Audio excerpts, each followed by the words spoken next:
Hi all, let's give one of the most fantastic examples given in the Mayhem and the Morra course a video of its own. So a really superb, stunningly aesthetic game. You could call this one of Marc Esserman's greatest Immortal games using the Smith-Morra weapon, and it was played at the Fast and Furious Blitz time control at the Harvard Open round 3 in 2008 against Vadim Martirosov.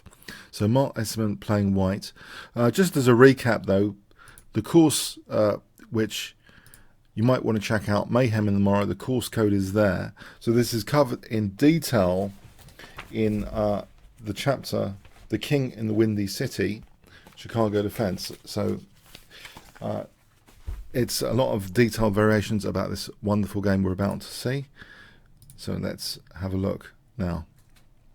So e4 from Marc.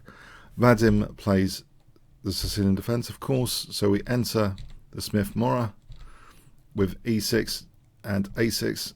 And it looks like a kind of Najdorf just against Smith-Morra Gambit at the moment. b5.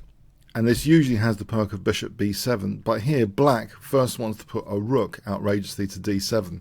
This takes away some of the insecurities associated with worrying about white playing e5, which occurs in many other variations of the Smith-Morra.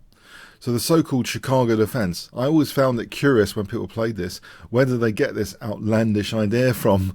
And it does seem a very solid attempt to stabilise black's position against this, at least, default pressure. Bishop e3, just chasing the rook to where it wants to be, it seems, but it's rapid development for white, and now knight d4 eyeing this pawn chain as if there's going to be a sacrifice on e6 potentially. But after knight f6, no, waiting to put more pressure now with f4, trying to play for f5 and kind of liberate this bishop into maximum power on the diagonal. Bishop b7, and white goes full steam ahead, hammering that pawn chain and not caring about the e4 pawn. So here e5 was played. This is much safer than taking on e4, as you might expect. So for example, f takes, knight takes, and here knight takes e6 is absolutely crushing, visually at least, and most certainly in a practical sense it's pretty crushing if white gets this kind of position. It's just winning the queen and devastation occurs. So yeah, far too dangerous to take here. So we see the concession on the light squares, and perhaps black was wanting white just to retreat the knight here, but a fantastic move here. Can you guess, if I give you 5 seconds to pause the video, white to play here? Okay, knight e6, establishing a nasty kind of pawn in the centre, form pawn in the centre kind of thing. The bishop's hemmed in though at the moment. We see now rook c7, bishop b6. Black is prepared this way to sort of lose the rook but be able to castle. So is black safe enough? Are the concerns over now? Rook c1, black castles, and here there's a fantastic, tactical combination basically in this position, very forcing. Bishop takes c7, queen takes, knight d5 as you might expect. But now what here? What's the point here? You might wonder.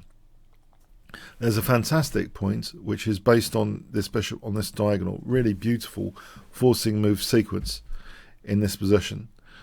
And it's to do with this bishop and this pawn as the major trump cards of white's position to try and celebrate with the diagonal of death against the black king, which has won many a game. So here white plays, the first move is knight takes e7 check, queen takes e7, and guess what white plays in this position, which really celebrates this bishop on this diagonal, the diagonal of death, so to speak. Okay, 5 seconds to pause the video.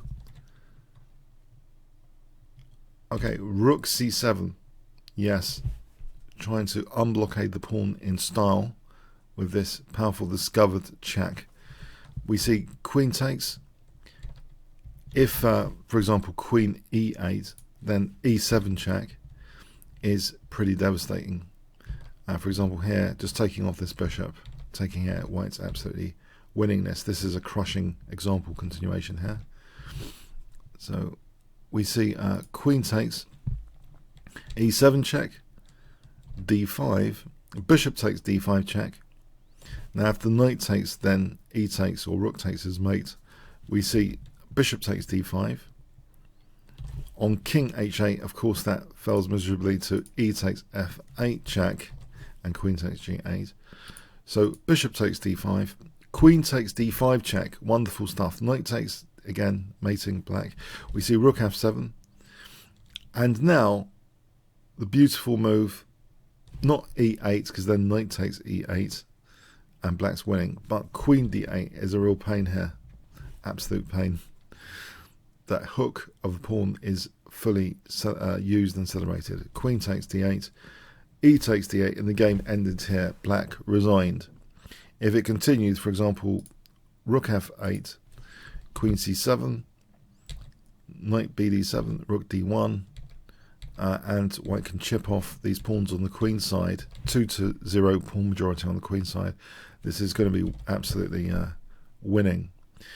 Okay, so very, very interesting game. I would consider one of the Immortal games. And there is a secret variation in this game, which is why I'm presenting it here as a prelude to the next upcoming video, where Marc Esserman tested this variation against the great Leela chess. So that's why I thought it's important to establish this game in your mind very, very clearly as a prelude, in fact. And if you want detailed analysis of this game, check out, as I say, the Smith Morra online course edition. Is really, really cool, fun, interactive way of learning all these different systems. So this is chapter 5, well, in the book edition, but there's a equivalent chapter here for the Chicago Defence with variations there if you want to check that out. Okay, I hope you enjoyed this game video, and we'll be back examining one of the secrets of this game. Thanks very much.